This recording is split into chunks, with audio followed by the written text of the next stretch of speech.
અમારા રાજકોટ મહાનગરના અધ્યક્ષ આદરણીય મુકેશભાઈ દોશી, અમારા મહામંત્રી આદરણીય અશ્વિનભાઈ મોલિયા, અમારા સૌરાષ્ટ્ર ઝોનના નેતા અને પ્રવક્તા રાજુભાઈ ધ્રુવ અને આપ સૌ મિત્રો, આપ સૌ જાણો છો એમ જે રીતે લોકશાહીનું પર્વ ઉજવાઈ રહ્યો છે, કોંગ્રેસ એમની માનસિકતા, લોકો માટેની એમના વિચારો એમના જ નેતાઓના માધ્યમથી પ્રગટ કરી રહી છે. કોંગ્રેસે આ દેશની જનતા પર વારસાગત ટેક્સની વાત કરી. એમના સલાહકાર સામ પિત્રોડાએ એવું કીધું કે આ દેશની અંદર નાગરિકોની જે વારસાગત સંપત્તિ છે એની ઉપર 55% અધિકાર સરકારનો હોવો જોઈએ અને 45% એમની પાસે રહેવી જોઈએ.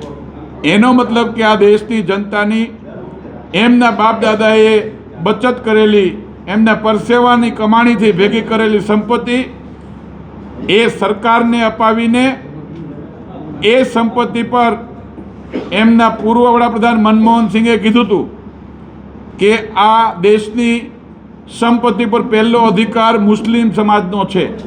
તો આપ સમજી શકો છો, દેશની જનતા પણ સમજી શકે છે કે કોંગ્રેસ આ દેશના અસંખ્ય પરિવારોની વારસાગત સંપત્તિ છે એ હડપ કરી અને એ કોને આપવા માગે છે.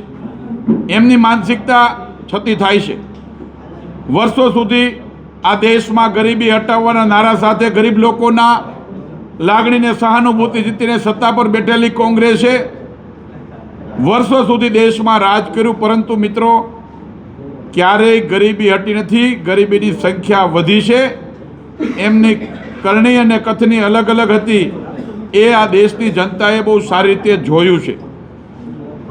મારે વિશેષમાં કહેવું છે કે આ કોંગ્રેસે આદરણીય બંધારણના ઘડવૈયા બાબા સાહેબ આંબેડકરનું પણ અપમાન કર્યું છે. એટલા માટે કે બાબા સાહેબ આંબેડકરે ક્યારેય એવું નથી કીધું કે ધર્મ આધારિત અનામત હોવી જોઈએ.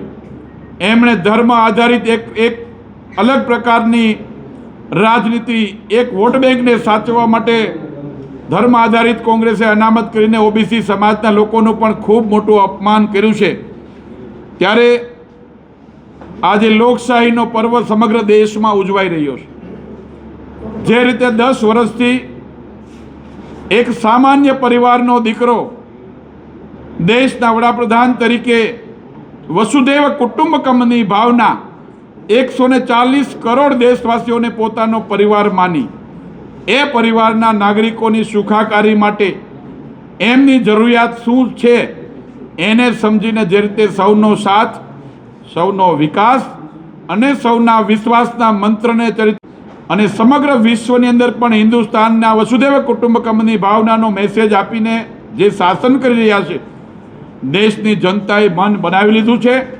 આ દેશના 140 કરોડ લોકોએ મન બનાવ્યું છે કે ત્રીજી વખત નરેન્દ્રભાઈ મોદી સાહેબને વડાપ્રધાન બનાવી અને આદરણીય મોદી સાહેબે આપેલી ગેરંટી કે ત્રીજી ટર્મમાં આ દેશ વિશ્વની ત્રીજી મહાસત્તા બને એ પ્રકારની ઇકોનોમી બનવાની ગેરંટી ઉપરનો વિશ્વાસ વ્યક્ત કરીને જે રીતે મતદાન કરે છે, આ દેશની શાંતિને ડોળવા માટે કોંગ્રેસના લોકો શાંત પાણીને ડોળવા માટે અલગતાવાદી પરિબળો સાથે મળી દેશમાં કોમવાદ, જ્ઞાતિવાદ, નકલસવાદ, આતંકવાદ જેવા મુદ્દાઓને પ્રોત્સાહિત કરી અને દેશની અંદર શાંતિ ડોળીને પોતે સત્તા પર આવવા માટેના અલગ અલગ કારસા કરે છે. મિત્રો, મારે આજે આપ સૌના માધ્યમથી દેશની જનતાને પણ અપીલ કરવી છે કે જે રીતે દેશના વડાપ્રધાન 140 કરોડ પરિવારને પોતાનો પરિવાર માનીને પરિવાર માટેની સુખાકારી માટે એ ગરીબોને મળતા અધિકાર ડાયરેક્ટ એમના ખાતામાં મળે, ડીબીટી ડાયરેક્ટ બેનિફિશિયલ ટ્રાન્સફરના માધ્યમથી વચેટિયાઓ પ્રથા નાબૂદ કરીને આ દેશના યુવાનોને, દેશના ગરીબોને, દેશની મહિલાઓને અને દેશના ખેડૂતોને એક નવી આશા જાગી છે. ત્યારે એવા સમયની ચૂંટણીમાં કોંગ્રેસ એ દેશની અંદર જે પ્રકારે વાતાવરણ ડોળવા માટેના અલગ અલગ નિવેદનો આપી એમની માનસિકતા છતી કરે છે, એમને હું વખોડું છું અને દેશની જનતાને વિનંતી કરું છું કે નરેન્દ્રભાઈ મોદી સાહેબના નેતૃત્વમાં જે દેશ સમગ્ર વિશ્વની અંદર ભારત એક ઉભરતો દેશ છે, આવું અમે નહીં, વિશ્વના અર્થશાસ્ત્રીઓ કહે છે કે next future will be India, હવે પછીનું ભારતનું ભવિષ્ય છે. એવા સમયે દેશના યુવાનો થનગની રહ્યા છે દેશના વિકાસમાં. 140 કરોડ જનતા નરેન્દ્રભાઈ મોદી સાહેબનું જે સ્વપ્ન છે કે વિશ્વની 3જા નંબરની ઇકોનોમી ભારત બને, એમાં હિસ્સેદારી કરવા માટે ઉત્સાહથી થનગની રહ્યા છે. એવા સમયે દેશ વિરોધી માનસિકતાવાળી કોંગ્રેસને લોકો ઓળખી ગયા છે. એમની સાથે એમના વિચારોવાળા લોકોનું એક ગઠબંધન બનાવીને દેશમાં અલગ અલગ વિસ્તારમાં, ક્યાંક વિસ્તારવાદના નામે, ક્યાંક જ્ઞાતિવાદના નામે, ક્યાંક વંશવાદના નામે, ખાસ કરીને કરપ્શનથી ભેગા કરેલા નાણાંઓ એમના દીકરા દીકરીઓને કેમ સાચવવા, એની ચિંતા એ બધા ટીમને છે. એમને ક્યારે દેશ માટેની ચિંતા કરી નથી. દેશની અંદર અલગ અલગ વર્ગ વિગ્રહ થાય એવા સતત નિવેદનો જાણી જોઈને આપે છે. ગઈકાલે પણ તમે 2 દિવસ પહેલાં પણ જોયું કે જે રીતે રાહુલ ગાંધીએ આ દેશની અસ્મિતા સાથે, આ દેશના ગૌરવશાળી ઇતિહાસમાં જેમનું મોટું યોગદાન છે એવા રાજા મહારાજાઓ વિશે પણ એમની માનસિકતા છતી કરીને જાણી જોઈને નિવેદનો આપ્યા કે આ દેશના રાજાઓ જમીનો હડપે છે.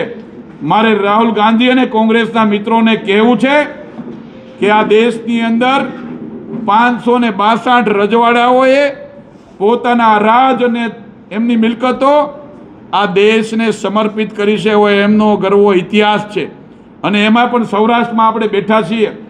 અમારા ભાવનગરના રાજા કૃષ્ણકુમારસિંહજી, એમના મહારાણી કૃષ્ણકુમારસિંહજીએ તો એમની સમગ્ર સંપત્તિ દેશને સમર્પિત કરી, પરંતુ દેશના હજારો વર્ષો સુધી આ ઇતિહાસ યાદ રાખશે. દેશની મહિલાઓને, એમની પેઢીઓને પણ યાદ રાખશે કે મહારાણી સાહેબે એમના કરિયાવરમાં આવેલી એમની નિજી સંપત્તિ એ પણ દેશ માટે સમર્પિત કરી હતી. એવો અમૂલ્ય ઇતિહાસ આ રાજા મહારાજાને રજવાડાનો છે. એમણે ફક્ત હિન્દુત્વને અને આ દેશને જેમણે બલિદાન આપ્યું છે એવા રાજા રજવાડાઓ માટે જ આ ટિપ્પણી કરી છે.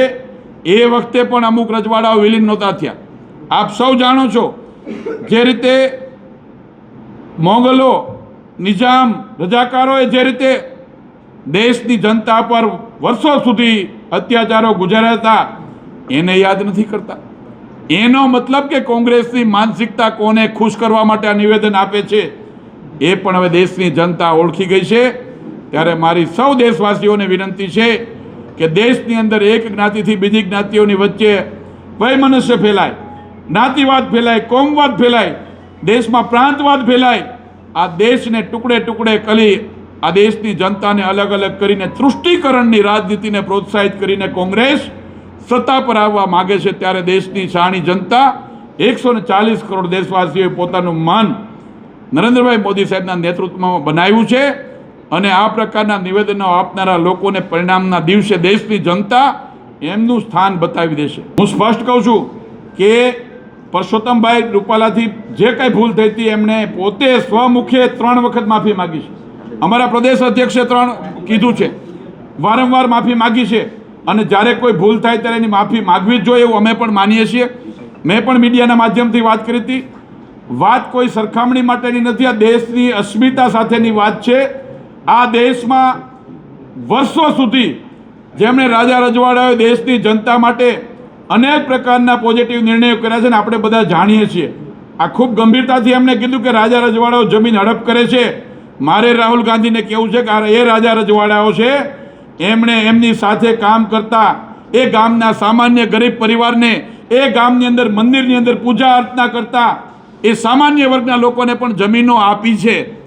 અને અંતમાં મેં કીધું એમ સરદાર સાહેબની વિનંતીથી 562 રજવાડાઓ એક સાથે એમની મિલકતો, એમની જમીનો અને એમના ખૂબ મોટા રાજ એ વિલીનીકરણ કરીને આ દેશને, આ ઇતિહાસ સાક્ષી છે.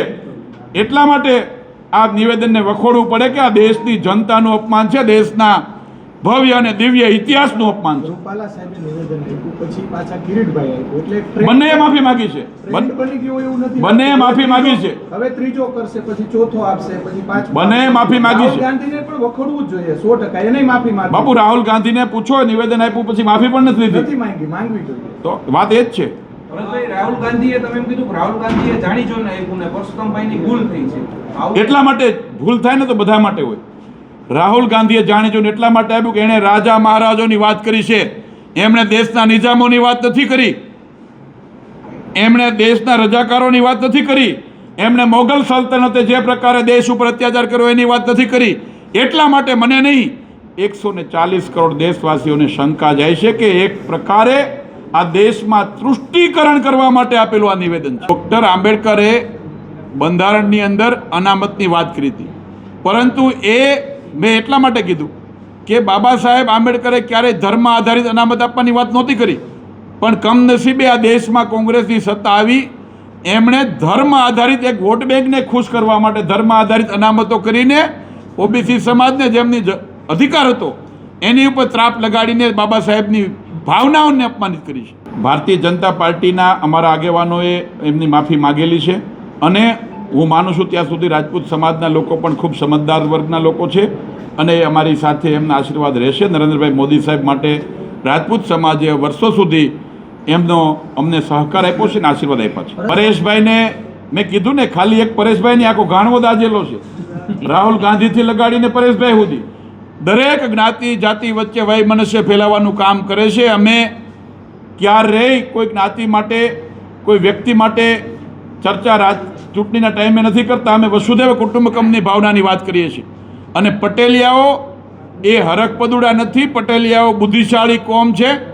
વર્ષો સુધી કોંગ્રેસને એમણે જ સત્તાઓ આપી હતી ભૂતકાળમાં, પરંતુ જે રીતે કોંગ્રેસની દાદાગીરી, જે રીતે કોંગ્રેસની ગુંડાગર્દી અને દેશ વિરોધી માનસિકતા થતી ગઈ, ત્યારે પટેલિયાઓ એમનું પરિવર્તન કરીને આજે એક પટેલ નહીં, આ ગુજરાતની 18 વરણ દરેક જ્ઞાતિના લોકો ભારતીય જનતા પાર્ટીને 28 વર્ષથી સત્તામાં લાવે છે. એટલા માટે કે કોંગ્રેસની અંદર એ ગુજરાત વિરોધી તત્વોને પ્રોત્સાહન મળતું હતું, જ્યારે અમે વસુધૈવ કુટુંબકમની ભાવના દરેક જ્ઞાતિના સમાજના લોકોને સાથે લઈને ચાલનારો પક્ષ છે.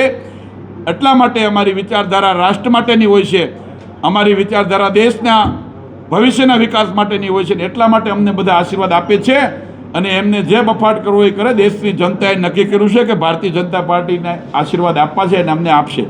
સાંજ સમાચાર ફેસબુક પેજને લાઇક કરો, વિડીયો શેર કરો અને વધુ વિગતવાર સમાચાર માટે sanssamachar.net વિઝિટ કરો.